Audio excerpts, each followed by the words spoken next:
Did you get ready in the dark or something? 'Cause you look like a beautiful nightmare. Don't you know?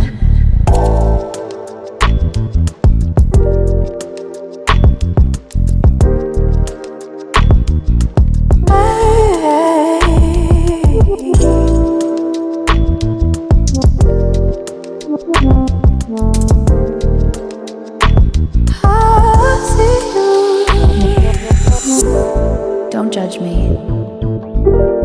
I just wish you knew. That's just like you. I miss you all day. I need you. 부처님께서 어느 때 사위국의 기원정사에서 대중을 위해 살법했다. 바사이구왕의 큰 부인은 90이 넘어 중병을 얻고 의학으로 고치지 못한 채 목숨을 마쳤다.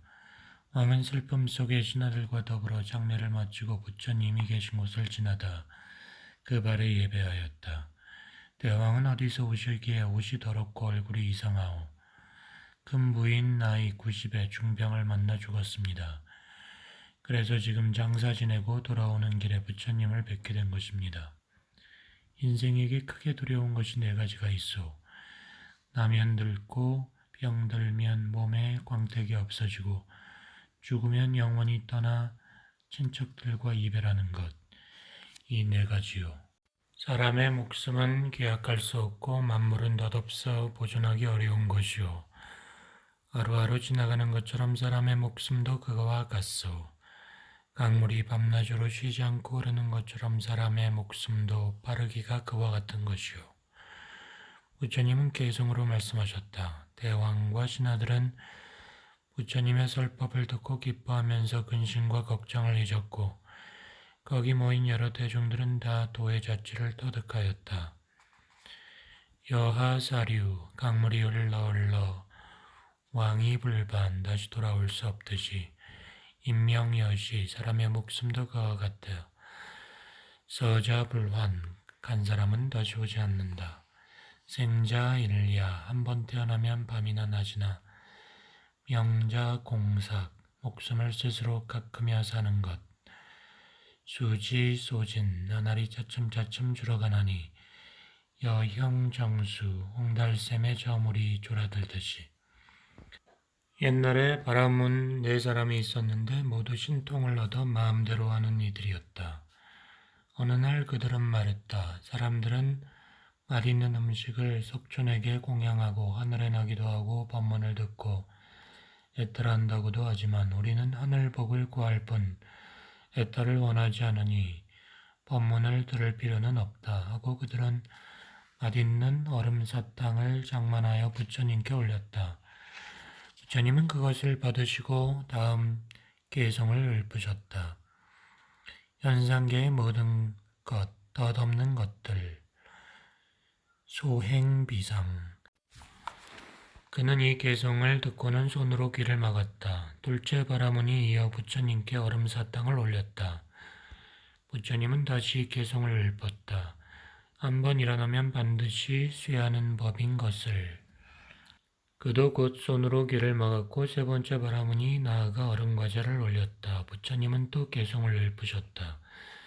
대전하는 것은 곧 죽음을 받는 것. 그도 손으로 귀를 막았다. 4번째 바라문도 부처님께 나아가 얼음과자를 올렸다. 부처님은 개성을 말씀하셨다. 생멸을 뛰어넘은 정멸이 참으로 나기로구나. 정멸, 차멸, 위락. 그도 손으로 귀를 막았고 그들은 부처님 곁을 떠났다. 부처님은 방편으로 몸을 보이지 않게 하셨다. 저들은 한자리에 모여 우리가 석촌께 공양은 하였지만 아까 무슨 말씀을 하셨는데 마음에 걸리는 것 같다 하고는 제일 먼저 간 사람에게 뭔 말을 들었냐고 물었다. 나는 부처님에게 현상계의 모든 것이 무상하다는 법문을 듣고는 귀를 막아서 듣지 못했다. 둘째, 셋째, 넷째도 들은 대로 말했다. 내가 부처님 앞으로 나아가 올릴 때 한 번 일어나면 곧 쇠하는 법인 것을 하시는 개송을 읊으셨는데 더 듣지 않았다. 내가 공양 올릴 때는 대전하는 것은 다 죽음을 받는 것 하셨다. 내가 공양 올릴 때는 생멸을 뛰어넘는 정멸이 참으로 나기로다 하였는데 더 듣지 않았다. 이렇게 해서 이들은 결국 한 개송의 뜻을 서로 전에 다 듣게 되었고 그 뜻을 알아 마음이 열리게 되었다. 그들은 아나함의 도를 얻어 지금까지의 자기들이 행한 잘못을 뉘우치고 땅에 엎드려 절하고 싸려었다. 원컨대 여러께서는 저희들로 하여금 부처님 밑에서 사문이 되도록 허락하여 주소서. 부처님이 말씀하셨다. 잘 왔다 비구들이여 거룩한 범행을 닦으라. 그리하여 아라함의 도를 얻었다. 3. 소행 비상 세상의 모든 것은 덧없는 것들 위흥 쇠법 일어나면 반드시 쇠하는 법 부생 첩사 나는 것 그대로 죽음의 길 차멸 위락 생멸을 뛰어넘어 참 즐거움을 찾자.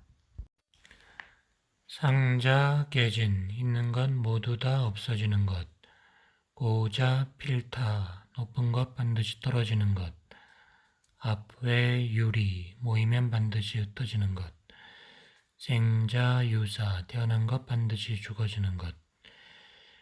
옛날 부처님께서 왕사성에 계실 때 성 안에 연화라는 음탕한 여자가 있었는데 그는 얼굴이 아름다워 그 나라에서 비할 리 없었으므로 대신에 자제들은 모두 찾아가 사모하였다. 그런데 연화는 착한 마음이 생겨 세상 일을 버리고 비구니가 되고자 하였다.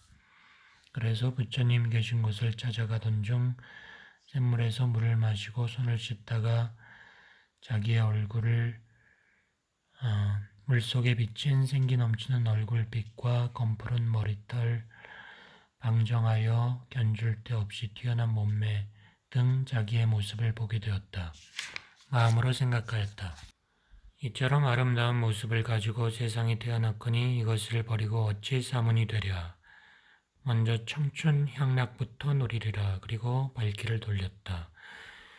부처님은 연화를 교화하여 제도하시려고 신통으로 헛개비 여자를 만들어 연화 있는 곳으로 보내니 그 뛰어난 아름다운 얼굴은 연화보다 더 아름다웠다. 연화는 그를 보고 사랑하고 공경하여 그 헛개비 여자에게 물었다.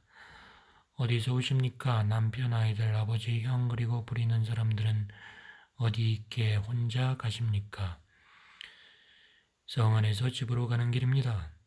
비록 서로 모르는 사이지만은 저 샘물로 같이 가서 쉬면서 얘기나 하지 않으시렵니까? 헛개비 여자는 졸린 채 연화의 무릎을 베고 누워 자다가 목숨이 끊어졌다. 얼굴이 부었다가 꺼지면서 냄새가 나고 벌레가 기어나고 이빨이 빠지고 머리털은 떨어지며 사지는 허물이 흩어졌다. 연화는 놀라운 시름에 빠져 생각하게 되었다. 그처럼 아름답던 여자가 갑자기 죽었는가? 사람도 이러하거늘 허물며 내가 어찌 오래 살 수 있으랴? 나도 부처님께 부지런히 도를 배우리라. 그는 곧 부처님께 나아가 몸을 땅에 던져 예배한 뒤 자기가 본 것을 사려었다. 사람으로서 믿지 못할 네 가지 일이 있다. 첫째는 젊음이 마침내 늙음으로 돌아가는 것이고 둘째는 건강한 몸이 죽음으로 돌아가는 것이고 셋째는 육친이 한데 모여 즐기는 낙도 헤어지는 것이고 넷째는 아무리 재물이 많이 쌓여도 마침내 흩어지는 것이다. 그리고 부처님은 개성으로 말씀하셨다.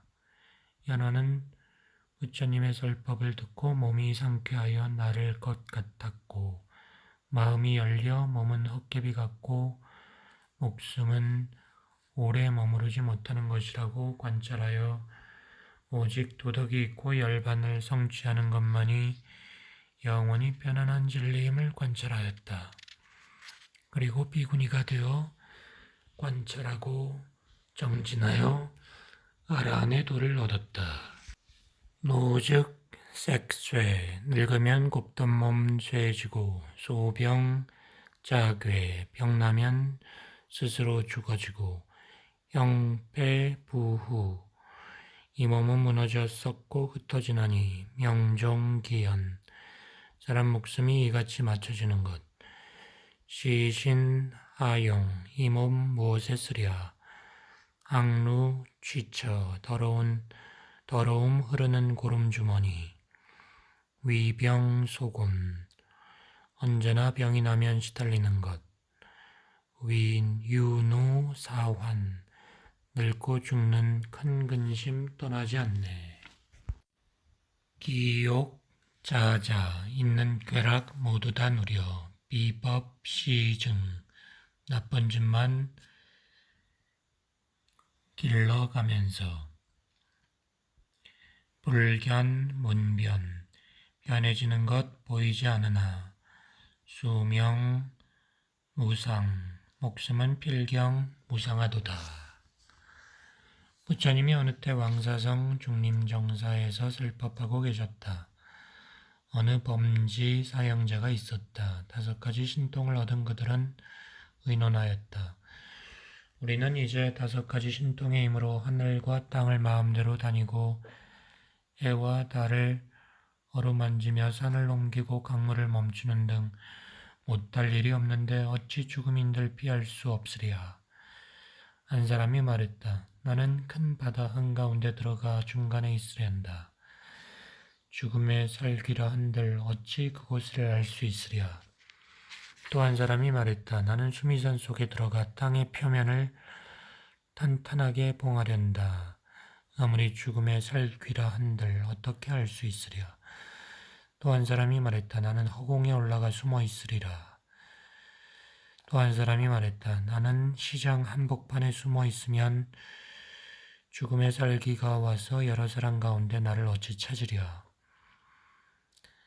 이렇게 의논하고 왕의 앞을 하직하면서 우리들의 수명을 계산해 보니 앞으로 1회밖에 남지 않아서 죽음을 피하려 가는 길입니다.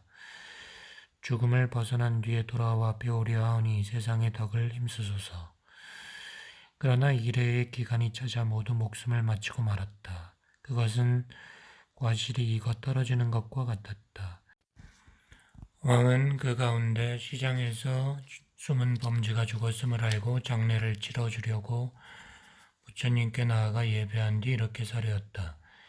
요즘 5가지 신통을 얻은 어떤 범죄 사형제가 수명이 다될 때까지 된 것을 알고 모두 죽음을 피해 떠났나이다. 지금 그들은 과연 죽음을 벗어날 수 있겠나이까? 부처님을 말씀하셨다. 대왕이시여, 사람에게는 떠날 수 없는 4가지가 있습니다. 중음으로 있어도 생을 받지 않을 수 없고, 둘째, 한 번 나면 늙지 않을 수가 없고, 셋째, 늙으면 병들지 않을 수 없고, 넷째, 병들면 죽지 않을 수가 없는 것이 그것입니다. 그리고 부처님은 곧 괴성으로 말씀하셨다. 왕이 설법을 듣고 기뻐하였고 신하와 관리들이 다 그 법을 믿고 받들었다. 시공비해중, 비공비해중, 허공도 바다도 아니며 비입산석간, 산속도 바위 틈도 아니다. 무유지방소, 죽음을 벗어나 받지 않을 곳. 탈치불수사, 그 아무데도 있을 수 없다. 시무, 시우작, 힘써야 할 일, 해야 할 일. 당작, 영치시, 나는 이것을 결코 이루리. 인위자조요, 사람들 이것 위에 초조하면서 이천노사우, 늙고 죽는 생사고 밟고 다닌다.